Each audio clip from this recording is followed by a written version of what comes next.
भोपाल में अधिवक्ता शबनम खान ने वीएचपी नेता संतोष वर्मा के बयान की कड़ी निंदा की है।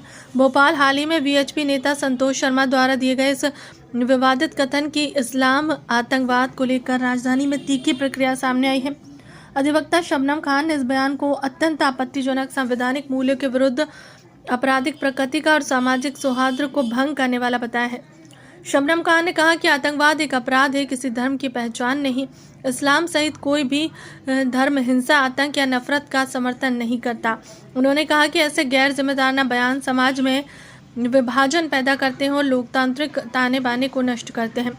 उन्होंने संतोष शर्मा को कड़ी चेतावनी देते हुए कहा कि नफरत फैलाने वाली भाषा और बयानबाजी तुरंत बंद करें, अन्यथा भविष्य में ऐसे बयान उनके खिलाफ कार्रवाई को आमंत्रण देंगे। शबनम खान ने यह भी स्पष्ट किया कि यदि ऐसे बयान दोहराए जाते हैं तो वे जिले और राज्य प्रशासन को ज्ञापन सौंपेंगी और संविधान के दायरे में पूर्णतः शांतिपूर्ण और लोकतांत्रिक तरीके से इंदौर, भोपाल व मंदसौर स्थित उनके निवास के सामने धरना प्रदर्शन करने के लिए बाध्य होंगी। उन्होंने कहा कि जिहादियों को आतंकवाद से जोड़ना सोच का दिवालियापन है। असली आतंकवादी सोच वही है जो समाज में नफरत फैलाती है। घटना के बाद मामला राजनीतिक और सामाजिक दोनों स्तरों पर गरमाया हुआ है। विभिन्न संगठनों ने भी बयान की निंदा करते हुए प्रशासन से आश्वासन संज्ञान लेने की मांग की है। अगर उचित कार्रवाई नहीं हुई तो भोपाल, जयपुर, हैदराबाद, अलीगढ़, इंदौर, मंदसौर उनके घर के सामने भी संपूर्ण देश के प्रदर्शन और घेराव किया जाएगा। और विधर्मियों को स्पष्ट संदेश है मुस्लिमों को कि हमारे गरबा पांडालों में न आए। हम नहीं चाहते हैं कि वहाँ ये घुसकर किसी भी प्रकार की कोई घटना को अंजाम दे या ये पकड़ में आए। आज हम स्पष्ट बोल रहे हैं कि अब ये वहाँ पर गरबे देखना भी बंद कर दें, क्योंकि अब हम ये सहन नहीं करेंगे जो इन लोगों ने योजनाएं चला रखी है पूरे भारत। शबनम खान जी, आप एक अधिवक्ता हो, वकील हो, सारे केसेस आपके पास आते हैं, आप कानून को भी बहुत अच्छे जानते हो। संतोष शर्मा का भी बयान आता मुस्लिम समाज को लेकर, जिहादी जैसा, आतंकवादी जैसा, क्या लगता है इस देश में इस तरह के बयान होना चाहिए?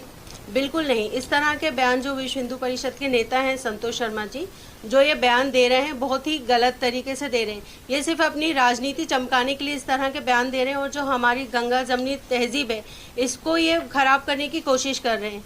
या हमारे देश में जो 70 सालों से लोग रह रहे हैं, यहाँ पे हिंदू मुस्लिम सब एक साथ रहते हैं, ये इनको विभाजित करने का काम कर रहे हैं। ये इनको बांटने की एक साजिश है जिसकी मैं कड़ी निंदा करती हूँ।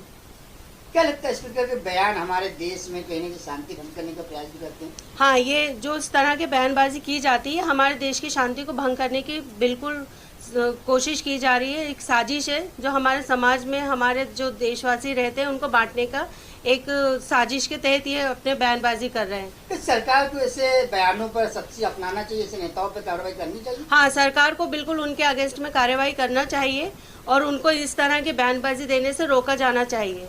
ये आतंकवादी सोच रखते संतोष शर्मा इस तरह के बयान देते, क्या लगता है आपको? नहीं, ये जो आतंकवादी सोच है इनकी, ये कभी मदरसों में गए हैं? इन्होंने कभी देखा है कि मदरसों में आतंकवादी हैं कि किस तरह के लोग पढ़ते हैं? वहाँ पे बच्चे जाते हैं, पढ़ाई करते हैं, अच्छे एजुकेशन प्राप्त करते हैं और अपने देश में अपनी सेवाएं प्रदान कर रहे हैं।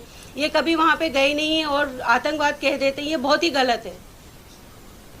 इस्लाम जैसे मजहब को आतंकवाद का दर्जा दिया जाता है, संतोष शर्मा बोलते हैं वो आतंकवाद है।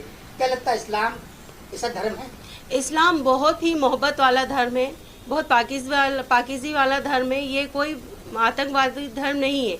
ये बहुत ही प्यार मोहब्बत से रहने वाली एक कौम है जो अपने में रहती है और अपने आप से चलती है। ये इसको आतंकवादी कह के सिर्फ बदनाम करना चाह रहे हैं और हमारी जो एकता है इसको भंग करने की कोशिश कर रहे हैं। क्या लगता है संतोष शर्मा का जो बयान है वो विश्व हिंदू परिषद के बड़े अधिकारियों की सहमति से है या अपनी पर्सनल मर्जी से अपनी राजनीति चमकाने के लिए? वो सिर्फ अपनी राजनीति चमकाने के लिए ऐसा कर रहे हैं, क्योंकि मैं नहीं मानती कि कोई भी हिंदू नेता हो या मुस्लिम नेता हो वो अपनी राजनीति को चमकाने के लिए इस तरह के बयानबाजी करते हैं। तो बड़ा सवाल निकल के आ रहा है, जब इस तरह का मामला है तो क्या संगठन इनके ऊपर भी कार्रवाई करेगा? बिल्कुल, संगठन को उनके अगेंस्ट में कार्रवाई करना चाहिए और उनको इस तरह के बयानबाजी देने से रोकना चाहिए और उन्हें जो भी बयान दिए उसके लिए उनको सार्वजनिक रूप से माफी मांगना चाहिए। काफी 4-5 महीने पुराने बयान हो गया, फिर भी लगातार बयान आ रहे हैं। इस संगठन का कोई भी वरिष्ठ अधिकारी कोई कार्रवाई नहीं कर रहे, क्या आप मान करेंगे? नहीं, तो ये संगठन की गलती है जो उन्हें इस तरह के बयानबाजी करने से नहीं रोक रहे हैं। उन्हें रोकना चाहिए और उनके खिलाफ सरकार को भी कार्रवाई करना चाहिए।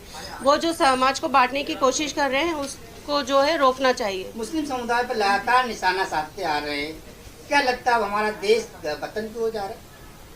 नहीं, वतन परस्ती की ओर तो नहीं जा रहा है, क्योंकि इस तरह के बयान देंगे तो हम लोग एक साथ कैसे रह पाएंगे। कहीं ना कहीं वो लोगों के दिलों में एक दूसरे के खिलाफ नफरत को फैला रहे हैं, जो कि गलत है। समझ जी, इसको लेकर क्या कोई कानूनी कार्रवाई भी आप करेंगे? हाँ, बिल्कुल करेंगे। हम संतोष शर्मा के घरों का घेराव करेंगे। जो उनका इंदौर, मंदसौर, दिल्ली, भोपाल में जो भी घर हैं, हम उन पे घेराव करेंगे और शासन को हम उनके खिलाफ में ज्ञापन भी सौंपेंगे।